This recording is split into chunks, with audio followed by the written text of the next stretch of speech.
जगत का एक ऐसा नाम जिसने एक बार नहीं, दो बार नहीं, कई बार जेल से फरार होकर पुलिस प्रशासन ही नहीं, उत्तर प्रदेश और उत्तराखंड की सरकार की नाक में दम करके रखा, जिसके शौक तो उसे अपराध की दुनिया में लेकर आए, लेकिन अपराध के दलदल में वो ऐसा धंसता चला गया कि कभी बाहर नहीं निकल पाया, जिसके शौक सुनकर आप भी हैरान हो जाए।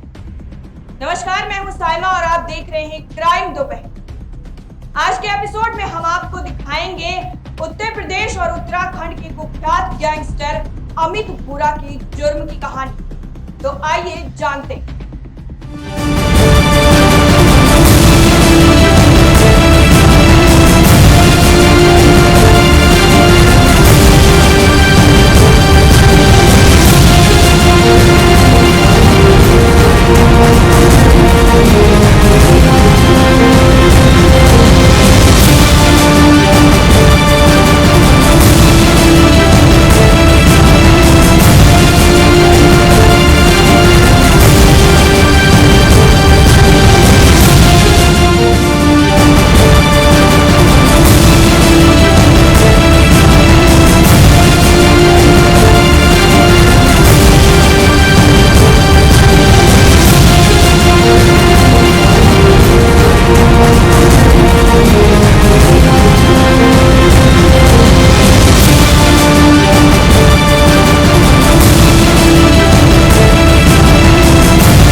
अमित भूरा का असली नाम अमित मलिक था, जो मुख्य रूप से उत्तर प्रदेश के मुजफ्फरनगर के सरनावली गांव का निवासी था। उसके पिता का नाम यशपाल मलिक था। बचपन से ही गोरा रंग होने की वजह से लोग उसे भूरा कहने लगे थे। अपराध की दुनिया में आने के बाद पुलिस प्रशासन में उसका नाम भूरा पड़ गया। फिर शुरू हुआ भूरा का असली खूनी खेल।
दो 2010 में मधुविहार थाने के अंतर्गत हुई गिरफ्तारी के बाद उसके हौसले और बढ़ने लगे। पुलिस के मुताबिक उसके आपराधिक जीवन की शुरुआत राजपाल नाई के गिरोह से हुई थी। सबसे पहले उसने मुजफ्फरनगर में एक केमिस्ट के मर्डर से अपने आपराधिक जीवन की शुरुआत की।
2002 में पुलिस एनकाउंटर में राजपाल की मौत के बाद वो मुजफ्फरनगर के कुख्यात भाइयों नीटू कैल और बिट्टू कैल के गिरोह में शामिल हो गया।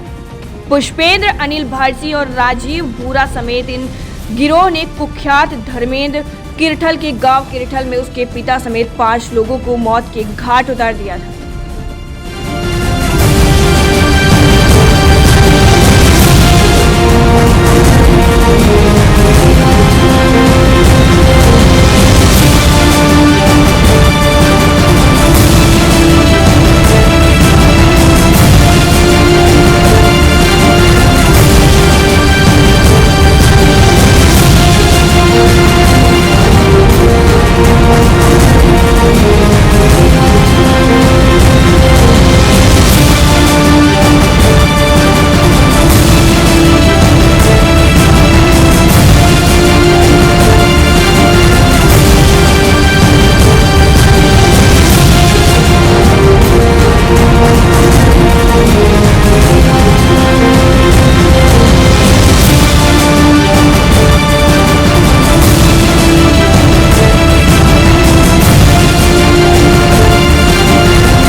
दो 2005 से 2006 में यूपी में एसएसपी नवनीत सिकेरा की टीम ने इन सभी का खेल खत्म कर दिया था, लेकिन भूरा बच निकला। इन सबके बाद उत्तर प्रदेश सरकार और उत्तराखंड सरकार ने परेशान होकर उस पर 5-5 लाख रुपए यानी कुल 10 लाख रुपए का इनाम घोषित कर रखा था।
अमित भूरा हमेशा से ही ब्रांडेड कपड़े और ब्रांडेड चीजों का शौकीन था। इतना ही नहीं, उसकी कई गर्लफ्रेंड्स भी थी और वो अकेला ही कारें लूट लिया करता था।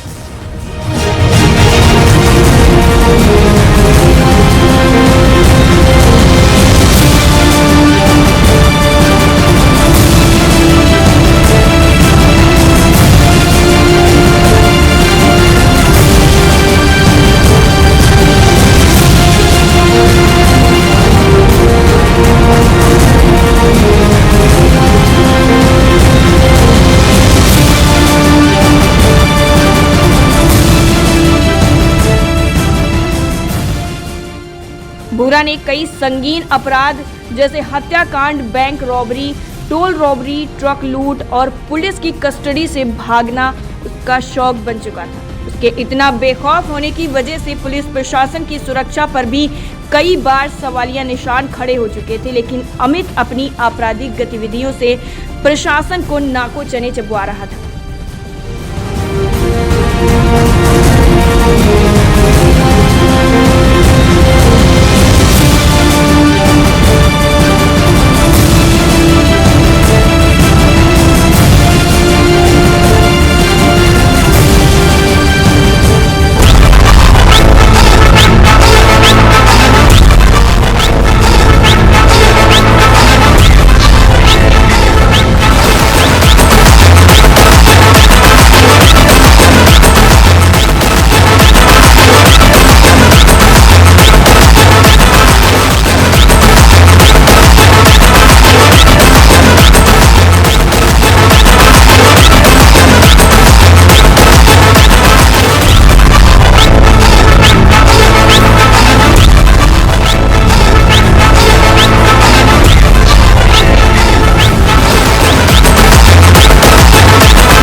आखिरकार पटियाला में कुख्यात गैंगस्टर अमित भूरा और अमित मलिक को गिरफ्तार कर लिया गया।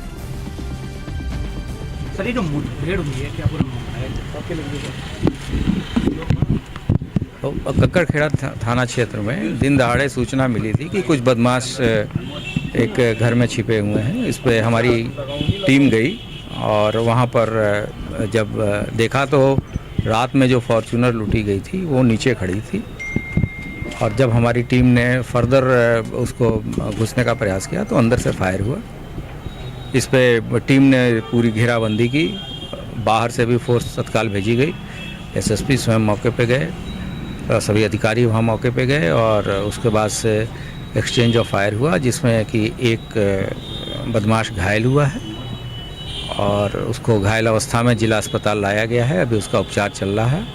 उसने अपना नाम शिवशक्ति नायडू बताया और ये एक शातिर बदमाश है, दिल्ली का रहने वाला है और अभी 30/31 जनवरी को इसने अपने एक साथी का मर्डर कंकड़खेड़ा थाना क्षेत्र में ही किया था और उसके एक अन्य रिश्तेदार को घायल किया था। उसके बाद से यह फरार चल रहा था। समाचार पत्रों में ये भी आया था कि दिल्ली पुलिस के किसी एसीपी को इसको मारने की योजना थी। इसके अतिरिक्त ये लाजपत नगर के बड़ी लूट 8 करोड़ की लूट में भी ये जेल गया है तथा इसके अतिरिक्त कड़कड़डूमा कोर्ट में एक कांस्टेबल की हत्या में भी ये इसका नाम प्रकाश में आया था और ये जेल गया था। उस हिसाब से ये ऐसा लग रहा था कि कोई गैंगवार के चक्कर में यहाँ घूम रहे थे और इन लोगों ने कल रात में गाड़ी छीनी थी। वो गाड़ी बरामद कर ली गई है और ये घायल है, इनका उपचार चल रहा है। पुलिस की तरफ से एक सीओ हैं, उनको भी गोली लगी है, वो खतरे से बाहर हैं, उनका उपचार चल रहा है और अन्य लोगों के भी जो बुलेट प्रूफ जैकेट्स हैं उस पर गोली लगने की सूचना है। अभी सूचना एकत्रित की जा रही है। इतनी जैसे भी और विस्तृत सूचना होगी प्रेस से शेयर किया जाएगा। मेरठ से कितना का इनाम था सर इस पे शक्ति नायडू का? 1 लाख का इनाम था। 1 लाख का इनाम इस पे घोषित था।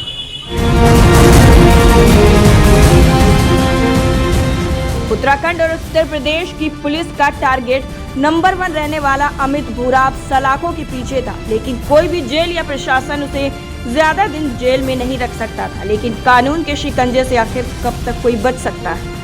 वो कहते हैं ना कि पाप का घड़ा तो एक दिन भरता ही है और फूटता भी जरूर।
एक की डेथ हो गई थी और दूसरे को 4 गोलियां लगी थी।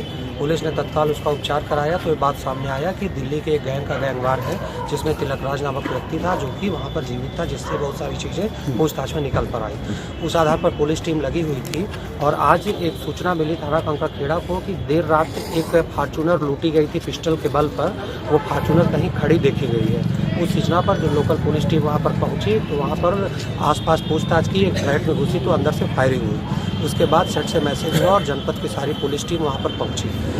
करीब काफ़ी देर तक वहाँ फायरिंग होती रही। उसमें हमारे क्षेत्राधिकारी को गोली लगी और कुछ पुलिस अधिकारियों को भी जैकेट्स और बाकी जगह पर गोलियाँ लगी। फिर क्रॉस फायरिंग में एक व्यक्ति था जिसको गोली लगी और उसकी पहचान शिव शक्ति नायडू के रूप में हुई। उस पर 1 लाख रुपए से उत्तर प्रदेश से इनाम है और दिल्ली से भी पहले ये 8 करोड़ रुपए की डकैती में और एक खड़का-डूमा कोर्ट में एक कांस्टेबल को 25 गोली मार कर हत्या करने में भी इसका नाम सामने आया था। इसमें मुकदमा पंजीकृत था। उसके रूप में उसकी पहचान हुई और तत्काल उसको इलाज हेतु जिला अस्पताल ले आया गया। वर्तमान में डॉक्टर उसका उपचार कर रहे हैं। उसके पास से एक फैक्ट्री मेड कार्बाइन बरामद हुई है जो प्रथम दृष्टया ऐसा प्रतीत हो रहा है कि किसी फोर्स से या कहीं अन्य किसी पुलिस फोर्स या किसी सुरक्षा बल से उस कार्बाइन को उसे प्राप्त किया गया होगा, जिसकी हम लोग विवेचना में तहकीकात कराएंगे। इसके अलावा एक फैक्ट्री में डबल बैरल बंदूक और फार्चूनर गाड़ी जो लूटी गई थी और भारी मात्रा में कारतूस और खोखे बरामद हुए हैं। पुलिस टीम इन्वेस्टिगेशन कर रही है और इसी टीम मौके पर है। ये पुलिस के लिए बहुत बड़ी कामयाबी है।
अच्छी चीजों का हो तो वो जिंदगी बदल देता है, लेकिन अगर बुरी लत लग गई आपको तो जिंदगी बर्बाद हो जाती है।